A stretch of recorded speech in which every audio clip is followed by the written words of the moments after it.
ان شاء الله. لسه معك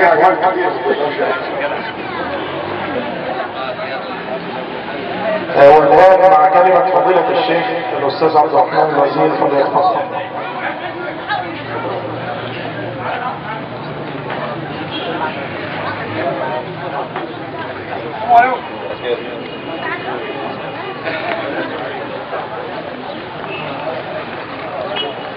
السلام عليكم ورحمة الله وبركاته.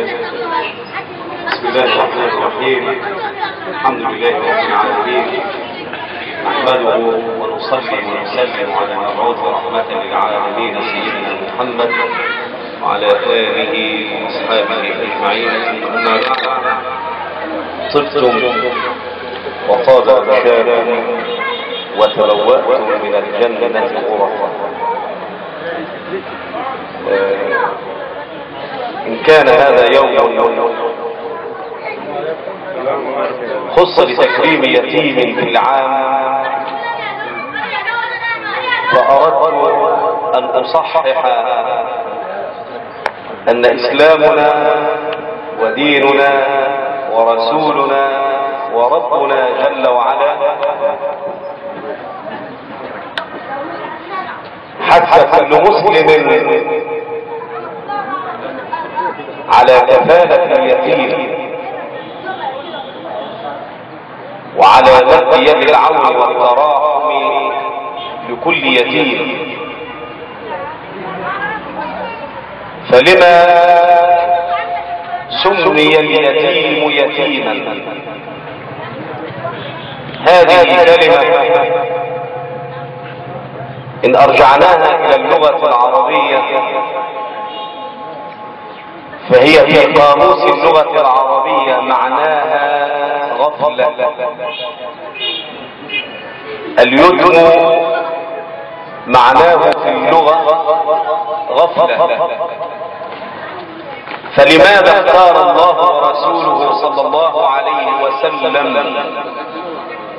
لمن مات أبوه أن يسمى يتيم؟ لأن أبناءنا لا يذكرون إلا بنا. الأبناء لا يذكرون ولا يذكرهم الناس إلا بالآباء. فإن حياة الآباء في الأبناء لها مكانة ولها تقديس ولها عظمة. فإذا فقد الابن الأب يصبح الابن من مجاهيل الناس.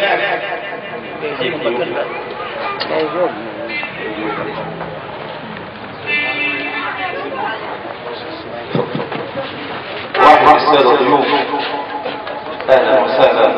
أستاذ السادات عبد الحكيم ومجلس الشعب، أستاذ أحمد،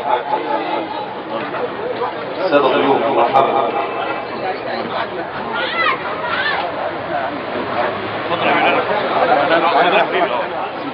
تفضل يا بس.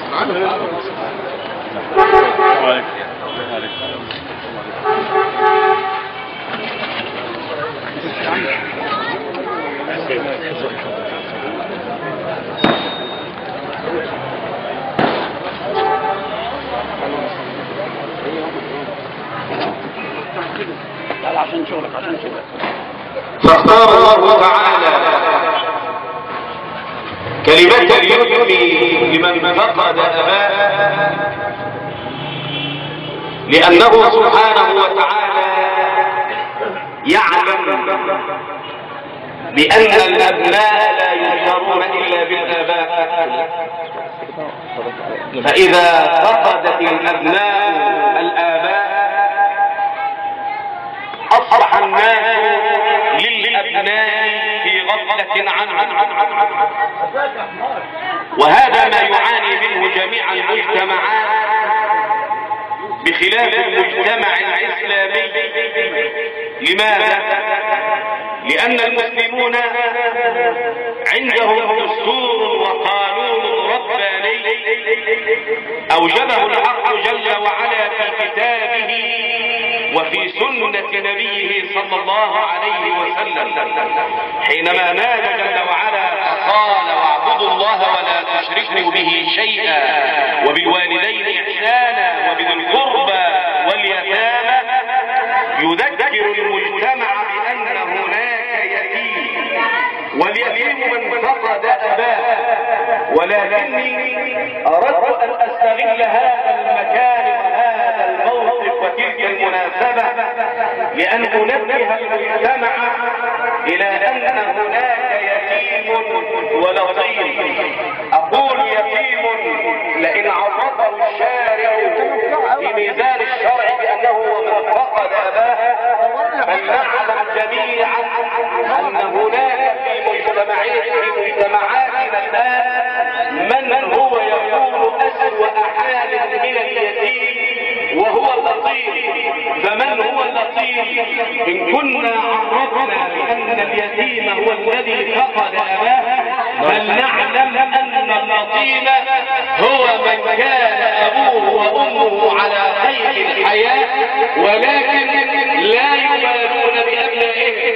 وهذه ما نسميها الآن أطفال الشوارع أو أولاد الشوارع، وهم أشد خطرا من أبناء اليتامى. لماذا؟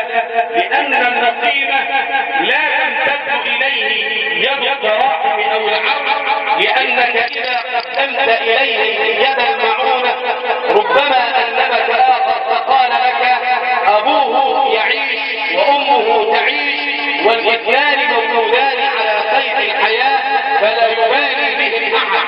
وهذه أشد خطورة الآن في مجتمعاتنا. فلنرجع إلى اليتيم. اليتيم أيضا إذا أخذناها في علم اللغة أنها الغفلة، فلنرد أن نقول هناك أيضا يتيم لم يفقد أبيه ولا أمه، إنما يتيم فقد التربية. وهذا يتمثل في السيدة خولة بنت ثعلبة التي أنزل الله تعالى بشأنها سورة سميت سورة المجادلة أو المجادلة، التي ذهبت بالنبي صلى الله عليه وسلم وهي